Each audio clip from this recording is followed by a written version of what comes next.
Doctor ortho Ayurvedic oil और capsule, अब दर्द भी घुटने टेकेगा। छत्तीसगढ़ विधानसभा में कार्य मंत्रणा समिति की बैठक आयोजित। विधानसभा अध्यक्ष डॉक्टर रमन सिंह की अध्यक्षता में हुई बैठक में सीएम साय रहे मौजूद।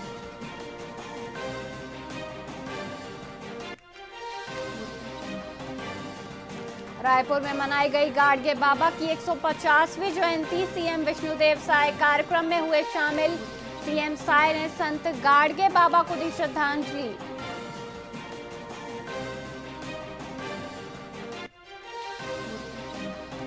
छत्तीसगढ़ विधानसभा परिसर में मिलेट कैफे का हुआ शुभारंभ। विधानसभा अध्यक्ष डॉक्टर रमन सिंह ने किया उद्घाटन। साथ ही परियोजना के तहत हो रहा कैफे का संचालन।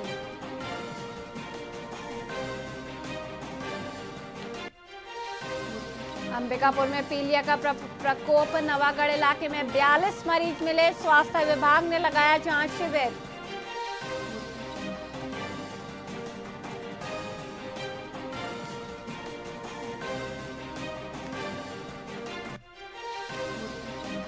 बंगाल में बने सिस्टम से छत्तीसगढ़ में बारिश। गरज चमक के साथ पड़ी बौछारें। बदलते मौसम से किसानों की चिंता बढ़ी।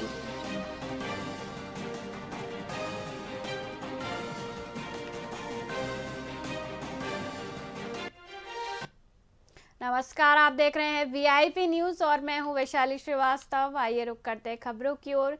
छत्तीसगढ़ में धान खरीदी के बाद कस्टम मिलिंग आदेश से पहले ही राइस मिलरों पर गड़बड़ी के आरोप लगे हैं। हनुमान राइस मिल द्वारा बिहार के औरंगाबाद से चावल मंगाने और सीमा पर कागजों के आधार पर ट्रक पास कराने की बात सामने आई है।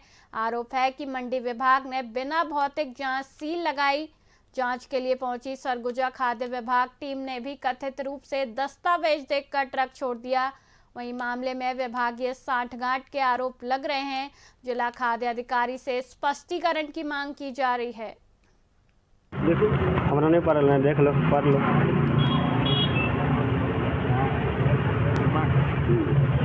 राइस मिल में खाली करो। हाँ सर। ये कहाँ से औरंगाबाद में आ रहा है? औरंगाबाद दुकाने से लोड होल सर। तो सरकारी चावल और दुकाने से चावल लोड होल है। दुकान कौन से? हाँ, दुकान पीडीएस से चावल है। 10 बोरा, 5 बोरा, 2 बोरा, 3 बोरा, 4 बोरा, सब दुकान घूर के लोड होल है। अच्छा। सब दुकान से एक दुकान से लोड नहीं होले। सब दुकान से लोड होले। 25 दुकान है, 25 दुकान से लोड होले। सूचना मिली थी कि चावल लोड गाड़ी है क्या, उसके लिए मैं फूड इंस्पेक्टर को मौके पर भेजा था। मौके पर उसके द्वारा जो कागजात उपलब्ध कराया गया उसका अवलोकन कराया गया। तो उस पर ये प्रतीत हो रहा है कि वो बिहार राज्य से आ रहा था, औरंगाबाद से, और उसमें वो कन्हर बैरियर जो है मंडी का, वहाँ पर का सील लगा हुआ था। सर उसके अंदर कौन सा चावल था, ये आपने जाँच किया है? आपके चावल की गुणवत्ता संबंधी जाँच नहीं की है। सर पीडीएस चावल कहीं परमिट के ये पीडीएस का है कि नहीं बोल सकते, क्या कि ये बिहार से आ रहा है, बिहार का आ रहा है और मंडी का बैरियर का उसमें सील लगा हुआ है, तो उस पर कैसे कर सकते हैं कि पीडीएस का है। देखो अंबिकापुर में जमीन विवाद को लेकर खूनी संघर्ष देखने को मिला। शंकर रजवाड़े की जमीन पर कब्जे का विरोध करने पर दबंगों ने न सिर्फ गाली गलौज की बल्कि उनके घर पर जमकर पत्थरबाजी भी की। इस हमले में मारपीट के साथ जान से मारने की धमकी दी गई, जिससे इलाके में दहशत फैल गई। मणिपुर थाना पुलिस ने कार्रवाई करते हुए 4 आरोपियों के खिलाफ केस दर्ज कर लिया है और मामले की छानबीन में जुट गई है। सर जो मामला है इस टाइम हम लोग काम कर रहे थे, तो हम लोग उसको मना किए, तो हम लोग को ऊपर से जो ईटा से जो पत्थर से मार रहे थे, जो पप्पू और अजय और रामू और तो वो था बंश बहादुर। जो ईटा से जो मारा जो मेरे आँख में जो लगा है। क्यों मारा हो? वही जो इस टाइम में काम कर रहे थे हम लोग मना कर दिए, इसलिए जो इस टाइम में काम कर रहे थे और जो हम लोग वहां जाके मना कर दिए, इसीलिए सर। रायपुर विधानसभा के बजट सत्र के पहले दिन पूर्व मुख्यमंत्री भूपेश बघेल ने सरकार को थकी और झुकी बताकर तीखा हमला बोला।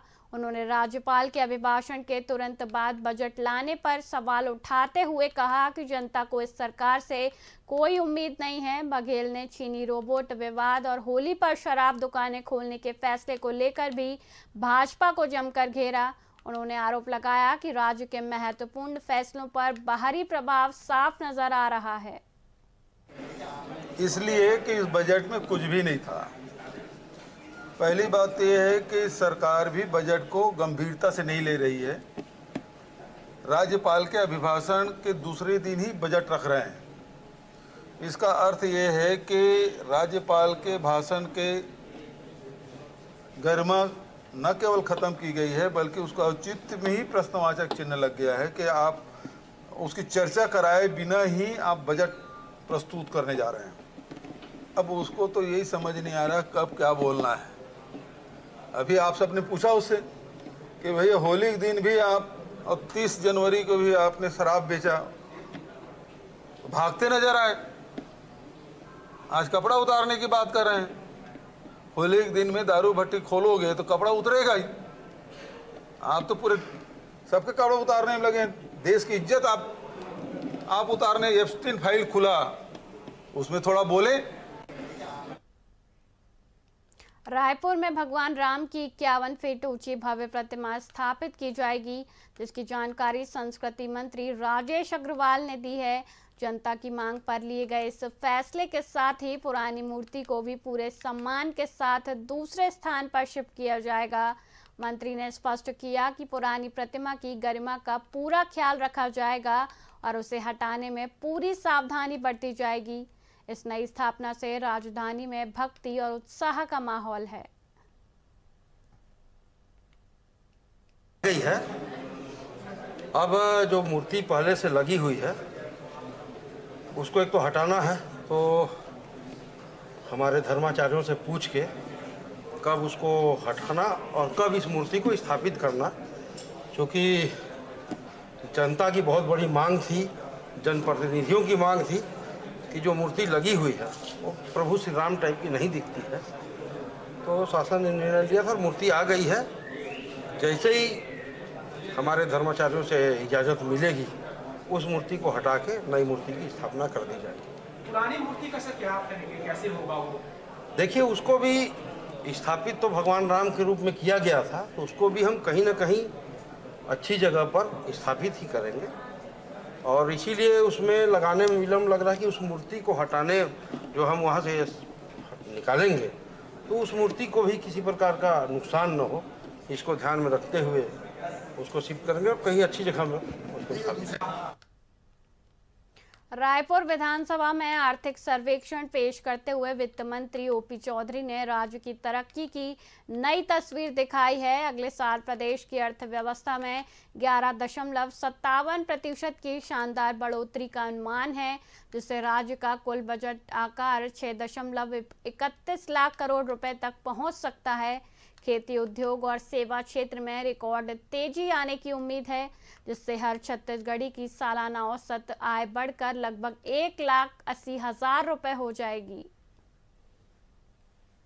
सम्मानीय सदन के समक्ष वित्तीय वर्ष 2025-26 के का जो आर्थिक सर्वेक्षण है वो पटल पर हमने प्रस्तुत किया है, और जिसके तहत हमने जो 2025-26 है उस और 2024-25 की दृष्टि से त्वरित अनुमान और 2025-26 की दृष्टि से अग्रिम अनुमान, ये दोनों हमने प्रस्तुत किया है। जो आर्थिक सर्वेक्षण है जो इस साल के लिए वित्तीय वर्ष 2025-26 के लिए जो GSDP है, ग्रास स्टेट डोमेस्टिक प्रोडक्ट जो है, हमारे सकल राज्य घरेलू उत्पाद जो है, उसका प्रचलित भावों पर जो वर्ष 2024-25 में 5,65,845 करोड़ था, वो अब बढ़कर वित्तीय वर्ष 2025-26 के अंत तक 6,31,291 करोड़ होना संभावित है, ये अनुमान है।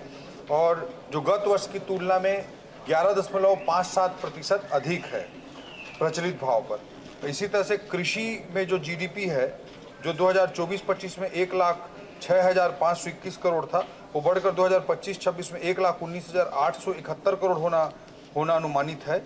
सकल घरेलू उत्पाद की GSDP की ग्रोथ हो या प्रति व्यक्ति आय की ग्रोथ हो, उसमें राष्ट्रीय स्तर से लगातार हमारा छत्तीसगढ़ बेहतर प्रदर्शन कर रहा है ग्रोथ के हिसाब से, लेकिन फिर भी अभी भी हम राष्ट्रीय औसत से पीछे हैं, जो मुझे लगता है कि उस दिशा में तेजी से हम आगे बढ़ रहे हैं। नया रायपुर के ब्रह्म कुमारी शांति शिखर में मुख्यमंत्री विष्णुदेव साय ने कैबिनेट मंत्रियों और विधायकों के साथ सामूहिक भोज का आनंद लिया। बजट सत्र के दौरान हर साल होने वाली इस परंपरा का सम्मान करते हुए मुख्यमंत्री संस्था के आमंत्रण पर यहां पहुंचे थे। उन्होंने ब्रह्म कुमारी द्वारा समाज में किए जा रहे आध्यात्मिक और शांतिपूर्ण कार्यों की जमकर तारीफ की। सभी जनप्रतिनिधियों ने एक साथ बैठकर भोजन किया और संस्था के सदस्यों से मुलाकात की। आज हम लोग प्रजापिता ब्रह्मा कुमारी परिवार के आमंत्रण पर शांति शिखर में आए हुए हैं और हर वर्ष जब विधानसभा का बजट सत्र चलता है तो इनका आमंत्रण हमारे सभी मंत्रिमंडल को, विधायकों को सम्मान समारोह में और ब्रह्मा भोज में मिलता है। तो आज भी हम लोग नेता प्रतिपक्ष श्री चरणदास महंत जी, हमारे सभी मंत्रीगण, हमारे सभी विधायकगण के साथ में यहाँ पर आए हुए हैं और प्रजापिता ब्रह्मा कुमारी परिवार के द्वारा हम सबका साल श्रीफल से स्वागत भी किया गया है और अभी ब्रह्मा भोज के लिए हम लोग जा रहे हैं। माउंट आबू आने का हाँ, माउंट आबू से हमारे दो भाई स्पेशल मंत्रिमंडल को और हमारे विधायकों को निमंत्रण देने के लिए आए हैं और निकट भविष्य में हम लोग जरूर पूरा मंत्रिमंडल और विधायक मिलकर माउंट आबू जाएंगे। आज हम लोग